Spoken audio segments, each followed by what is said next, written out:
ನಮಸ್ತೆ. ನಾನು ದಾನಮ್ಮ ಮಾಲ್ಗಾವಿ ಅಂತ, ವಿದ್ಯಾಶ್ರೀ ಮಾಲ್ಗಾವಿ ಮತ್ತು ವೀಣಾ ಮಾಲ್ಗಾವಿಯವರ ತಾಯಿಯವರು ಮಾತಾಡೋದ್ರಿ. ನಮ್ಮ ಮಕ್ಕಳು SJ ಹೈಸ್ಕೂಲ್ನಲ್ಲಿ ಓದುತ್ತಿದ್ದಾರೆ.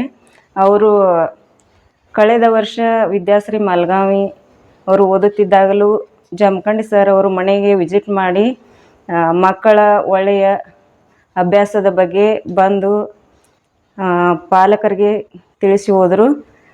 ಅವರ ಮಕ್ಕಳ ಯಶಸ್ಸಿನ ಬಗ್ಗೆ ಹೇಗೆ ಅಭ್ಯಾಸ ಮಾಡಬೇಕಂತ ಪಾಲಕರಿಗೆ ಮತ್ತು ಮಕ್ಕಳಿಗೆ ಮನೆಗೆ ಬಂದು ಹೇಳಿ ಹೋದರು. ಅದೇ ರೀತಿ ನಮ್ಮ ದೊಡ್ಡ ಮಗಳನ್ನು ನಾವು ಅಭ್ಯಾಸ ಮಾಡಿಸಿ ಕಳೆದ ವರ್ಷ ಫಲಿತಾಂಶ 91% ಮಾಡಿದ್ದಾಳೆ. ಮತ್ತು ಈ ವರ್ಷ ವೀಣಾ ಮಾಲ್ಗಾವಿ ಅಭ್ಯಾಸ ಮಾಡ್ತಿದ್ದಾಳೆ. ಅವಳು ಕೂಡ ಹೋದ ಸಾರಿಗಿಂತ ಈ ಸಾರಿ ಅವಳು ಅಭ್ಯಾಸ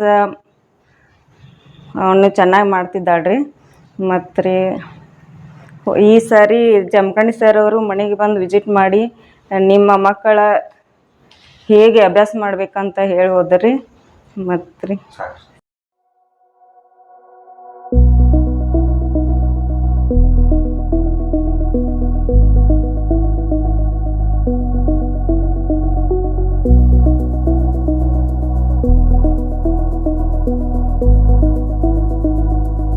ಯಾವ್ದು ಭಾಳ ಬರ್ತಿರಂಗಿಲ್ಲ ಆ ವಿಷಯ ಹೆಚ್ಚು ಗಮನ ಕೊಡಬೇಕು, ಚೆನ್ನಾಗಿ ಓದ್ಕೋಬೇಕು, ಬಿಡಿಸಿ ತೆಗಿಬೇಕು. ನಿನಗೆ ಏನಾದ್ರೂ ಬರಲಿಲ್ಲ ಅಂದ್ರೆ ಪಾಯಿಂಟ್ ಮಾಡ್ಕೋಬೇಕು, ಮಾರ್ಕರ್ಲಿ ಪಾಯಿಂಟ್ ಮಾಡ್ಕೋಬೇಕು.